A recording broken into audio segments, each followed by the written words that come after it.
ಆಂಬ್ಯುಲೆನ್ಸ್ನಲ್ಲಿ ನಡೀತಾ ಇತ್ತು ಜಲೀಲನ ದಂಧೆ, ಸಮಾಜ ಸೇವೆಯ ಹಿಂದೆತ್ತು ಗಾಂಜಾ ಘಾಟು. ಬಾಗಲಕೋಟೆಯಲ್ಲಿ ಇತ್ತೀಚೆಗೆ 5.5 ಕೋಟಿ ರೂಪಾಯಿ ಮೌಲ್ಯದ ಮಾದಕ ವಸ್ತು ಎಂಡಿಎಂಎ ವಶಪಡಿಸಿಕೊಂಡ ಪ್ರಕರಣದಲ್ಲಿ ದಕ್ಷಿಣ ಕನ್ನಡ ಜಿಲ್ಲೆಯ ಬೆಳ್ತಂಗಡಿಯ ಆಂಬ್ಯುಲೆನ್ಸ್ ಚಾಲಕ ಜಮೀಲ್ ಬಾಬಾ ಎಂಬಾತನ ವಿರುದ್ಧ ಪ್ರಕರಣ ದಾಖಲಾಗಿದ್ದು ಆತನ ಬಂಧನಕ್ಕಾಗಿ ಪೊಲೀಸರು ಬಲೆ ಬೀಸಿದ್ದಾರೆ. ಈಗಾಗಲೇ ಪ್ರಕರಣದಲ್ಲಿ ಮೊಹಮ್ಮದ್ ಅಲ್ತಾಫ್, ಮೊಹಮ್ಮದ್ ಮುಸ್ತಫಾ, ಅಲ್ಫಾಜ್ ಮತ್ತು ಮನು ಎಂಬುವವರನ್ನ ಬಂಧಿಸಲಾಗಿದೆ. ಸಿಸಿಬಿ ಪೊಲೀಸರು ನ್ಯಾಯಾಲಯಕ್ಕೆ ವರದಿ ಸಲ್ಲಿಸಿದ್ದು ಜಲೀಲ್ ಹೆಸರನ್ನ ಉಲ್ಲೇಖಿಸಿ ಆತನ ಬಂಧನ ಬಾಕಿ ಇದೆ ಅಂತ ವರದಿಯಲ್ಲಿ ತಿಳಿಸಿದ್ದಾರೆ. ಮಾದಕ ವಸ್ತು ಎಂಡಿಎಂಎಯನ್ನ ಈ ಮೊದಲು ಬಂಧಿತರಾದ 3 ಆರೋಪಿಗಳಿಂದ ಜಲೀಲ್ ಪಡೆದುಕೊಂಡು ತನ್ನ ಆಂಬ್ಯುಲೆನ್ಸ್ನಲ್ಲಿ ಯುವಕರು, ವೈದ್ಯರು, ವಿದ್ಯಾರ್ಥಿಗಳಿಗೆ ಮಾರಾಟ ಮಾಡುವುದರಲ್ಲಿ ಪ್ರಮುಖ ಪಾತ್ರವನ್ನು ವಹಿಸ್ತಾ ಇದ್ದ ಎಂದು ತನಿಖೆಯಲ್ಲಿ ಬೆಳಕಿಗೆ ಬಂದಿದೆ. 3 ಆರೋಪಿಗಳ ಬಂಧನವಾದ ಬಳಿಕ ಜಲೀಲ್ ಕಳೆದೊಂದು ವಾರದಿಂದ ಮೊಬೈಲ್ಗಳನ್ನು ಸ್ವಿಚ್ ಆಫ್ ಮಾಡಿಕೊಂಡು ತಲೆಮರೆಸಿಕೊಂಡಿದ್ದಾನೆ.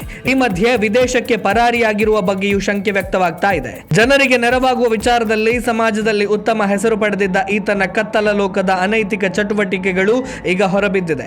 ಆಂಬ್ಯುಲೆನ್ಸ್ ಎಂದರೆ ಸಮಾಜಕ್ಕೆ ಒಂದು ಜೀವರಕ್ಷಕ ವ್ಯವಸ್ಥೆ ಇದ್ದಂತೆ. ಆದರೆ ಇದನ್ನೇ ದುರ್ಬಳಕೆ ಮಾಡಿಕೊಂಡು ಗಾಂಜಾ ವಹಿವಾಟು ನಡೆಸ್ತಾ ಇರುವುದರ ಬಗ್ಗೆ ಜನಸಾಮಾನ್ಯರು ಆಕ್ರೋಶವನ್ನ ವ್ಯಕ್ತಪಡಿಸ್ತಾ ಇದ್ದಾರೆ.